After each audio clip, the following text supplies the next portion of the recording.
नमो भूतनाथम नमो प्रेतनाथम नमः कालकालम नमः रुद्रमालम नमः कालिका प्रेम लोलम करालम नमो भैरवम काशिका क्षेत्रपालम। सभी दर्शकों को सस्नेह अभिवंदन। हमारा चैनल विवेक चिंतन, जिसमें आप सभी का हार्दिक अभिनंदन।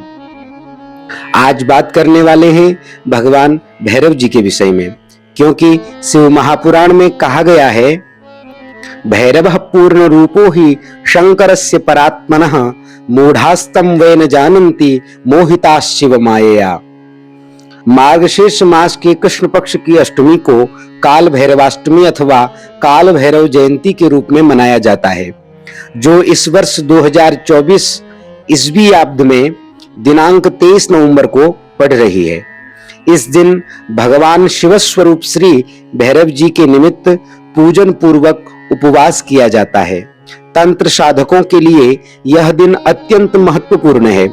वो लोग इस विशेष दिन के लिए पूरे वर्ष की प्रतीक्षा करते हैं और सामान्य लोग भी इस दिन भैरव जी के निमित्त कुछ विशेष उपाय करके दुख एवं कष्टों को दूर करते हैं।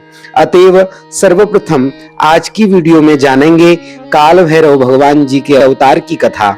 अगले भाग में काल भैरवाष्टमी में की जाने वाली विशेष पूजन विधि को प्रस्तुत किया जाएगा, जिसका आचरण प्रत्येक सनातन धर्मावलंबी जन सरलतया कर सके तथा यथाशक्ति कष्ट निवारण एवं कामना पूर्ण करने वाले भैरव जी से संबद्ध स्तोत्रों को भी प्रस्तुत किया जाएगा।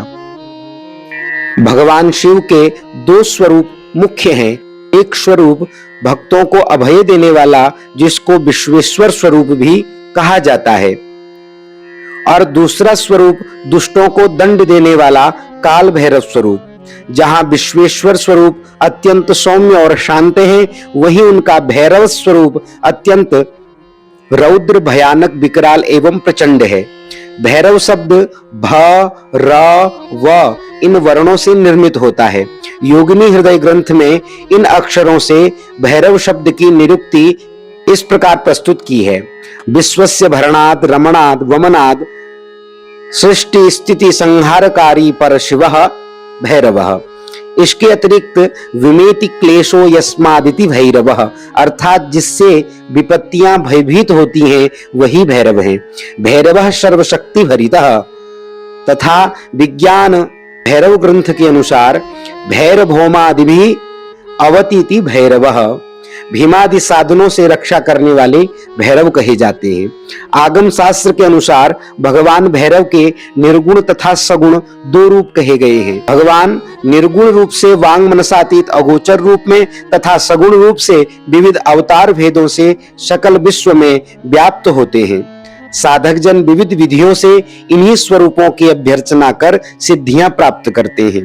कहा गया है, येन येन हि रूपेण साधक संस्मरेत सदा तस्य तन्मयताम याति चिंता मणिरिवेश्वरः। अर्थात साधक जिस जिस काम्य रूप से अपने इष्ट देव की उपासना करता है, अकारण रूप परमात्मा साधक के लिए चिंतामणि की तरह वैसा ही रूप बना लेते हैं।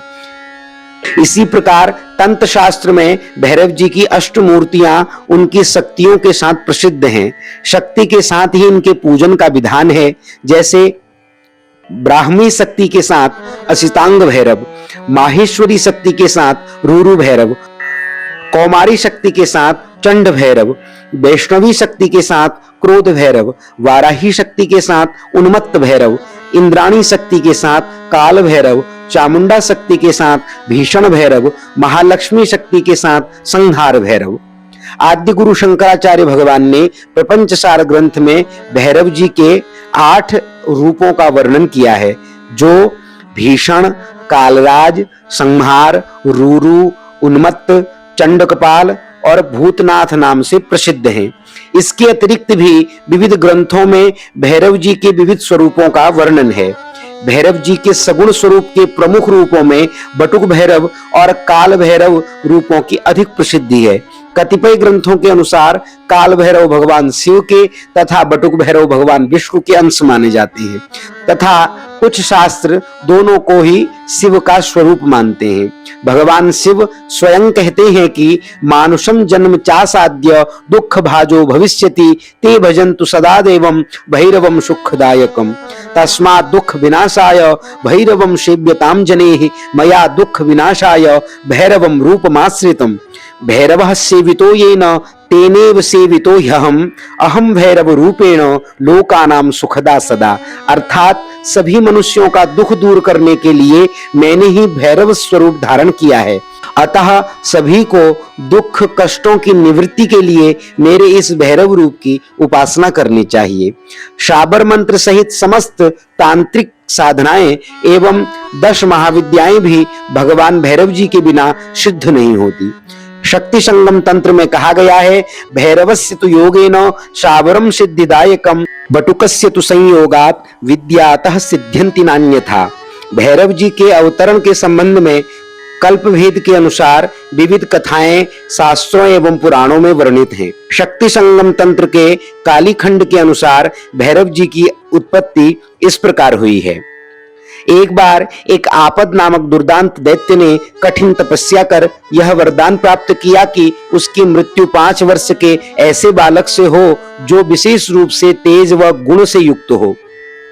इसके बाद वह दैत्य वरदान पाकर के मदोन्मत्त होकर देवताओं को दुखी करने लगा। तब चिंतित सभी देवता इस दैत्य के नाश के लिए एकत्र हुए। अभी सभी देवताओं के शरीर से एक अद्भुत अलौकिक तेज की धारा निकली। प्रत्येक देवता के तेज से एक एक पंचवर्षीय बटुक अर्थात बालक प्रकट हुआ। इस प्रकार असंख्य बटुकों की उत्पत्ति के उपरांत यह तेज आगे ही बढ़ते रहा। तदनंतर अंत में एक निश्चित बिंदु पर एक विशेष बटुक का आविर्भाव हुआ, जिसके द्वारा आपद नामक दैत्य का विनाश हुआ। इसी कारण भगवान भैरव को आपद उद्धारक भी कहा जाता है। कालिका पुराण में करवीरपुर के राजा चंद्रशेखर की पत्नी तारा के गर्भ से महादेव के अंशावतार माता पार्वती के शाप से 2 बालक बानर मुख रूप में उत्पन्न हुए।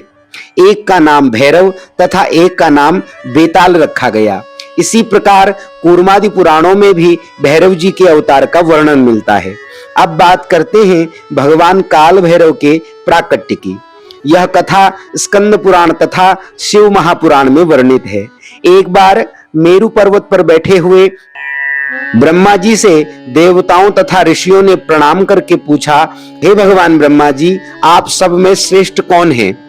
देवदेव प्रजानाथ सृष्टि क्रिलोक नायक तत्वतो वद चास्मभ्यम किमेकम तत्वमव्ययम।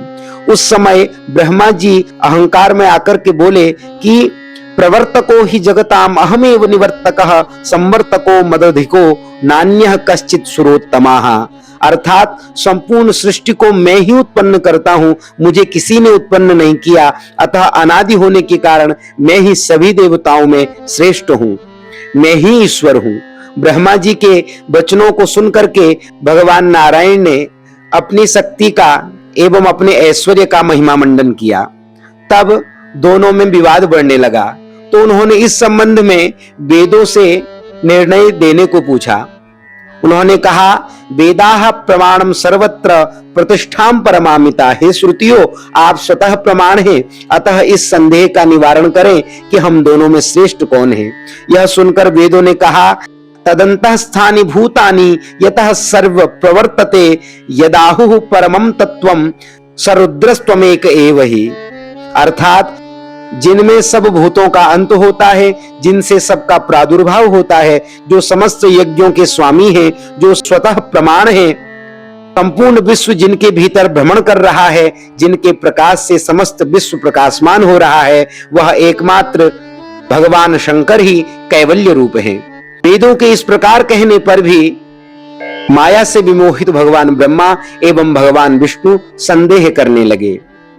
कहते हैं, विरूप वेशो जटिलो वृषगो व्याल भूषणः परम ब्रह्मत्वमापन्नः क्व तत्संग वर्जितम।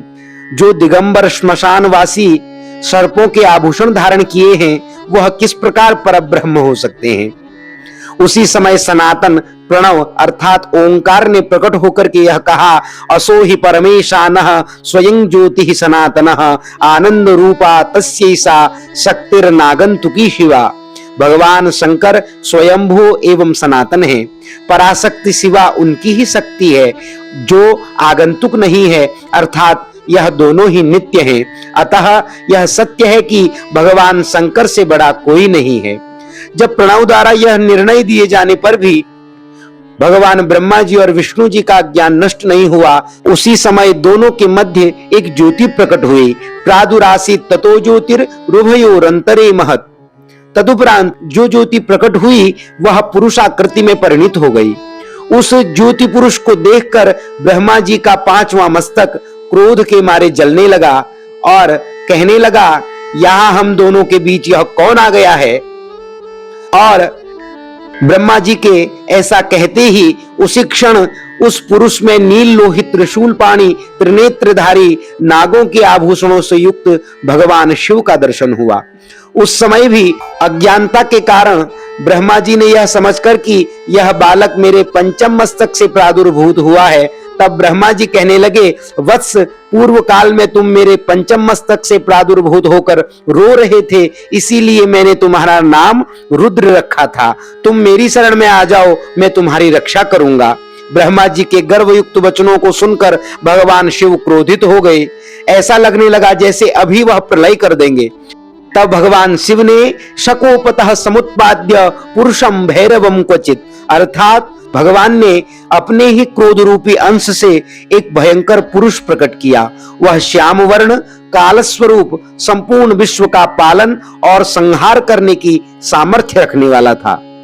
अतः भगवान शिव ने उन पुरुष को आज्ञा दी कि प्राच्च पंकज जन्माशो शास्यते काल भैरवम कालवद्राजसे साक्षात काल राजस्ततो भवान, अर्थात हे पुरुष, सर्वप्रथम तुम इन ब्रह्मा जी के पंचमुख को दंडित करो। तुम साक्षात काल के ही समान शोभित हो रहे हो। तुम विश्व का पालन भरण करने में सर्वथा समर्थ हो, अतः कालराज आप काल भैरव के रूप में विख्यात होोगे।